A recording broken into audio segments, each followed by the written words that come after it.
যেমন তেমন ভাবে দেখা করলে হয় না, কোলাকুলি করতে হয়। এটাই ধর্মের বিধান। আমরা কোলাকুলি করি, সবাইকে আপন করে নিই। আমরা দেশে শান্তি চাই, যাতে মানুষ নিজ মনে নিজের আগ্রহে দিন চলতে পারে, কারো ভয়ে কারো ভীত হয়ে, কোনো ভয়ে ভীত হয়ে তাকে চলতে না হয়। আজকে ঈদের দিন আমরা সবাই একত্র হতে পেরে অত্যন্ত আনন্দিত।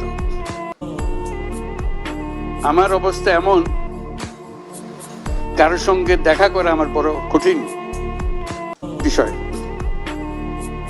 কাজে আজকে একসঙ্গে এতজনের সঙ্গে দেখা করার সৌভাগ্য পেয়ে আমি অত্যন্ত কৃতজ্ঞ।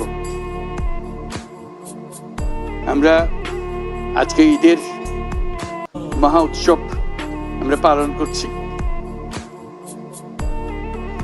ঈদের বাণীটাই হলো নিজেদের মধ্যে সমঝোতা, অতীতকে পেছনে রেখে সামনের দিকে এগিয়ে যাওয়া।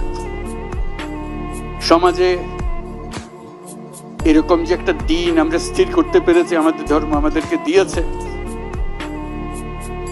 এটাই আমাদের জন্য একটা মস্ত বড় আশীর্বাদ। একটা দিন, এবং সেটা যেমন তেমন দিন না, যেমন তেমন ভাবে দেখা করলে হয় না, কোলাকুলি করতে হয়।